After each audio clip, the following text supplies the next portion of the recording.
Le CIMI 2025 en partenariat avec Salvia Développement sur Radio Imo et Radio Territoria.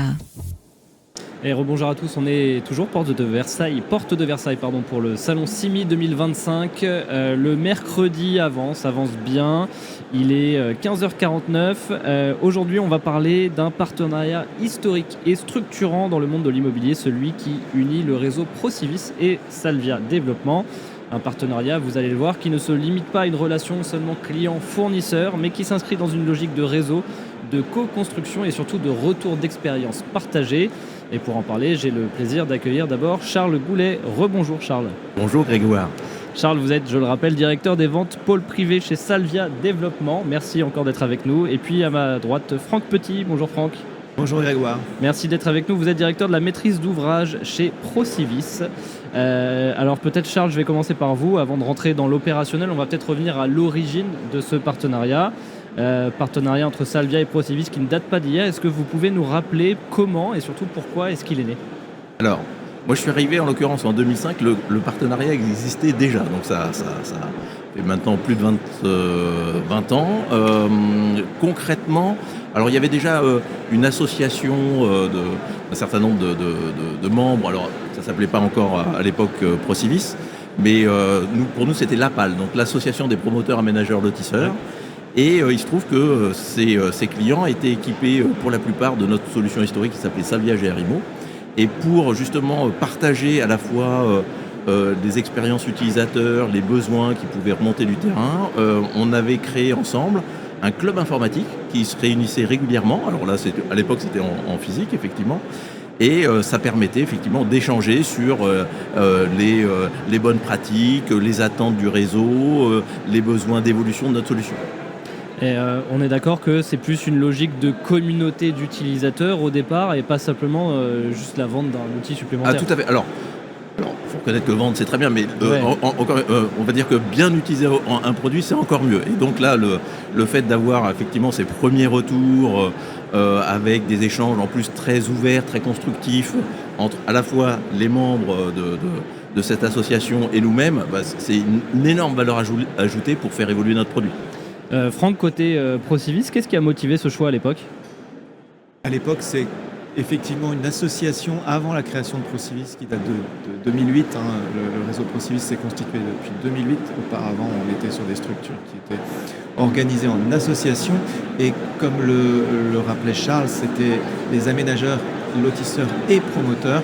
Donc en fait, ce qui a motivé au départ les premiers rapprochements, c'est qu'à travers le même outil, on pouvait avoir les deux métiers qui s'y retrouvaient, soit parce que les sociétés étaient indépendantes, soit parce qu'elles exerçaient elles-mêmes les deux métiers.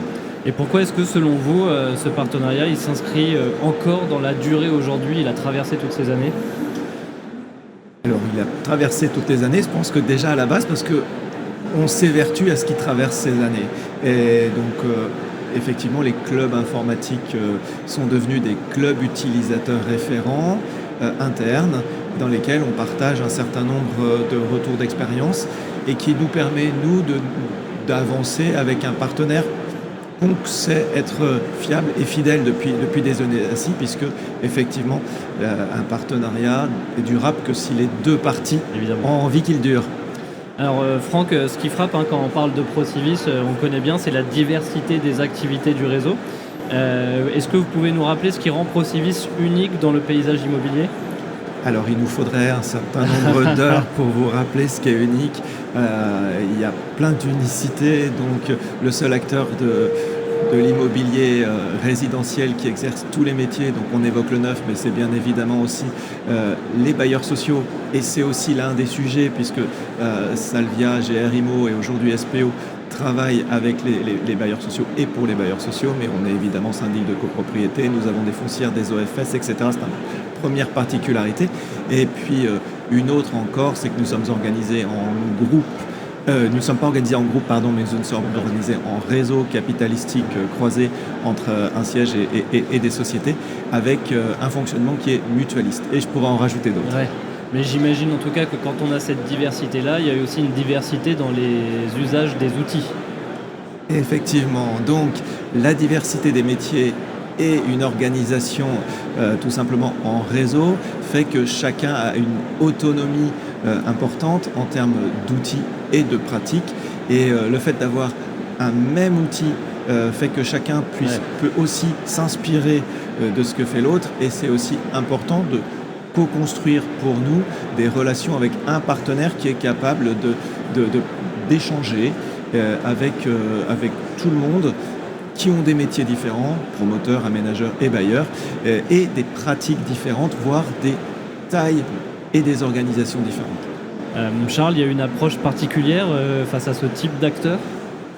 Alors en fait, ce qui est pour nous aussi très intéressant par rapport au réseau Procivis, c'est que on équipe 24 membres du réseau aujourd'hui, et ils sont vraiment à l'image de l'ensemble des autres clients. C'est-à-dire nous, on équipe 300 effectivement promoteurs, mais là on va parler des 24.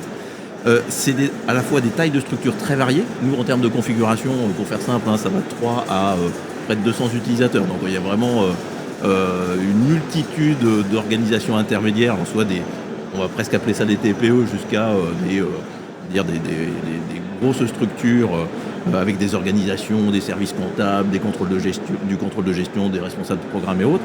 Donc le fait de pouvoir échanger en un même lieu avec justement l'ensemble de ces structures, c'est à la fois très intéressant. Deuxième sujet, comme l'a dit Franck, le réseau Procivis, c'est une multitude de nature d'opérations immobilières. Donc, alors, évidemment, c'est quand même très centré sur le logement, mais dans le logement, on va parler de collectif, on va parler d'accession sociale, on va parler de PSLA, on va parler de BRF, on parle de lotissement. Donc nous, en fait, le fait de regrouper l'ensemble de ces acteurs qui sont membres du réseau, donc ils ne sont pas concurrents entre eux, donc ils peuvent échanger très librement, ils nous remontent à la fois leurs bonnes pratiques, ce qu'il faut éventuellement améliorer, leurs enjeux pour demain. Et pour nous, c'est exceptionnel. Donc c'est pour ça qu'on a à cœur de faire vivre ce partenariat et de le développer dans la durée. Et Charles, tout à l'heure, vous aviez mentionné le début du partenariat avec GRIMO, qui est devenu SPO, Salvia Pilotage Opération. Et justement, comment ça s'est organisé de ce passage à GRIMO à SPO ? Alors là, pour le coup, très simplement, et je dirais presque là, comme les autres promoteurs immobiliers qu'on équipé sur Salvia GRIMO, qui ont progressivement basculé sur SPO, sur les membres du réseau, je crois qu'il n'y en a plus qu'un seul qui est encore GRIMO, mais bon, qui là pour le coup a décalé sa migration sur début 2026. Honnêtement, ça se fait naturellement, c'est-à-dire qu'en fonction des besoins qui sont liés à des changements d'organisation, des souhaits d'avoir des outils plus modernes, plus ouverts, on parlera certainement du reporting Procivis juste après. Voilà, c'est chaque acteur, comme l'a dit Franck, par contre, pour le coup c'est très important aussi, chaque acteur est 100% indépendant, c'est-à-dire qu'il est libre de choisir Salvia ou un autre outil. Et donc, dans le cadre des échanges qu'on avait nous naturellement avec eux, on a fait notre démarche commerciale habituelle avec évidemment des tarifications aussi préférentielles par rapport au réseau, et ça aboutit à la migration on va dire progressive de l'ensemble des membres. Alors vous avez mentionné justement le reporting, Franck, un reporting que vous avez automatisé. Alors auparavant il était manuel, c'est ça ? Et on en revient toujours au même, donc 27 promoteurs ou aménageurs, quelques bailleurs en plus, et comme le disait Charles, 24 utilisent la solution GRIMO historiquement. Oui. Un peu moins, peut-être 22 au niveau de GRIMO, et aujourd'hui on est plus sur 24 avec SPO.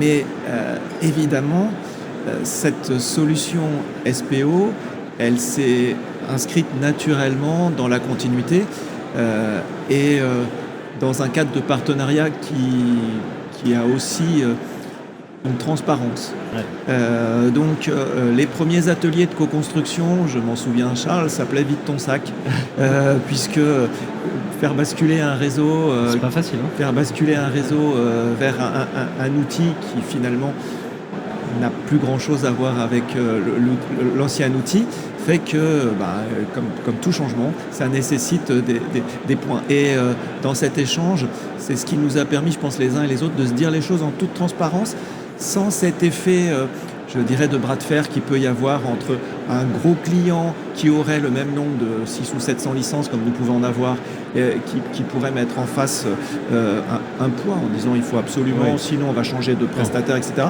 Là, on co-construit la solution en confiance et en se disant les choses. Et bien, le rendez-vous suivant a fait que les équipes de Salvia nous disent ça a été corrigé, on prend les choses en compte. Et de manière à ce que les 2-3 pionniers, en fait, ont été ensuite assez rapidement suivis par tous les autres. Est-ce que ce genre d'évolution, c'est possible que dans un cadre de confiance, selon vous ? Alors c'est d'abord la confiance. La confiance évidemment parce que chacun a confiance dans la capacité de l'autre à le suivre réciproquement, et puis dans la capacité à produire ce que l'on attend. Donc dans un premier temps, à produire la gestion des opérations.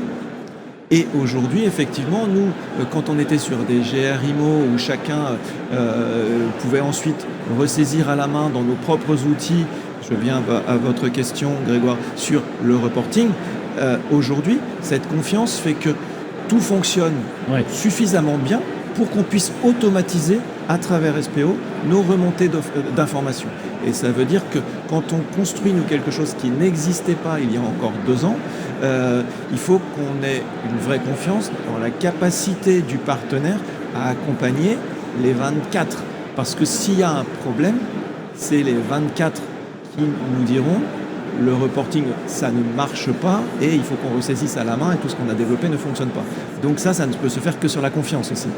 Charles, est-ce que vous voulez rajouter sur ce thème de confiance qui est absolument nécessaire pour avancer ? Alors, oui, c'est évidemment naturel à la fois pour l'ensemble des clients et en particulier pour le réseau ProCivis. Après, moi, je voulais peut-être revenir sur cet aspect automatisation du reporting.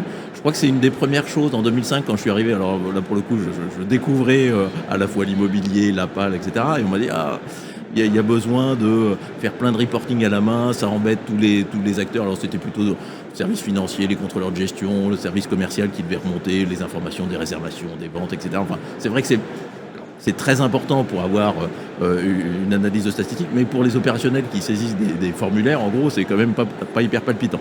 Et c'est vrai qu'à partir du moment où les premiers clients ont basculé sur SPO, on a étudié avec, c'est Adrien Chaussinan chez vous qui s'en occupe, la faisabilité technique en disant ok, maintenant on fonctionne avec des API par rapport à tel type de données que vous voulez extraire, à savoir les réservations, les ventes, le chiffre d'affaires, le stock, enfin vraiment des données très métiers, et pouvoir aller chercher ces données sur les environnements des différents membres, évidemment avec leur accord, et d'alimenter un reporting commun ProCivis.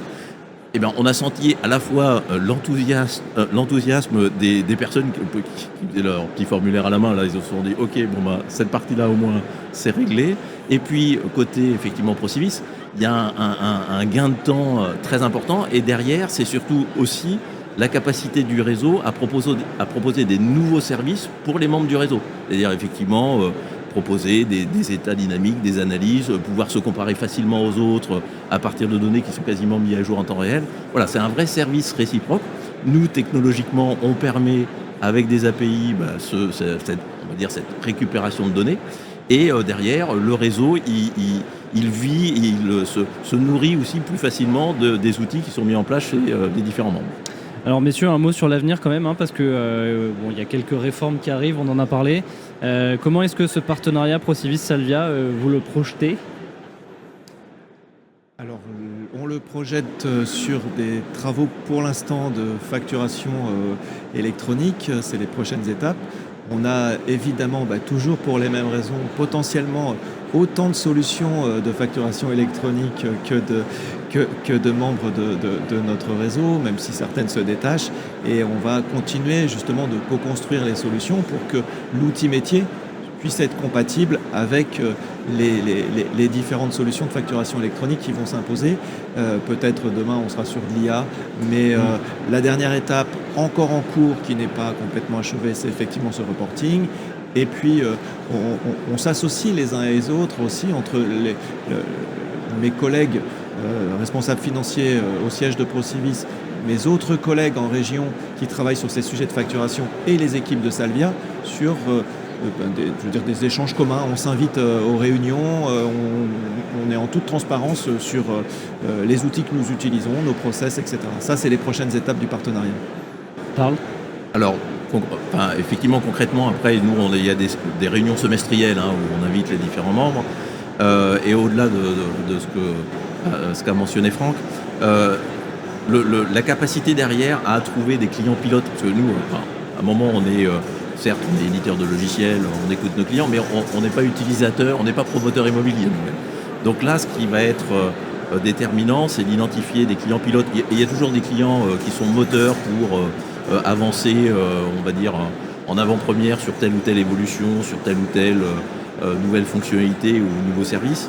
Donc l'aspect réseau permet d'identifier des clients pilotes. Donc, ça va être on va dire des sociétés qu'on accompagne vraiment plus particulièrement. Derrière, d'avoir le retour, d'avoir encore une fois les échanges avec les autres membres pour dire ça c'est bien, ça c'est pas bien et ça évolue. Et donc nous, ça nourrit de notre côté l'enrichissement de la solution. Alors après, qui bénéficie à l'ensemble du marché. Mais voilà, ce partenariat, c'est une vraie richesse au quotidien. Et puis après, c'est très intéressant de pouvoir dire, il y a tel ou tel acteur qui est référent sur ce domaine. Pour le coup, l'ensemble de nos autres clients. Merci messieurs, un partenariat historique qui démontre que ça peut apporter une montée en compétences collectives, une efficacité opérationnelle et puis une capacité à anticiper les grandes réformes du secteur. Merci beaucoup pour votre intervention aujourd'hui messieurs. Merci de nous avoir suivis tous sur Radio Imo. Je vous donne rendez-vous sur notre site et sur l'application. Et très bon salon CIMI. Le CIMI 2025 en partenariat avec Salvia Développement sur Radio Imo et Radio Territoria.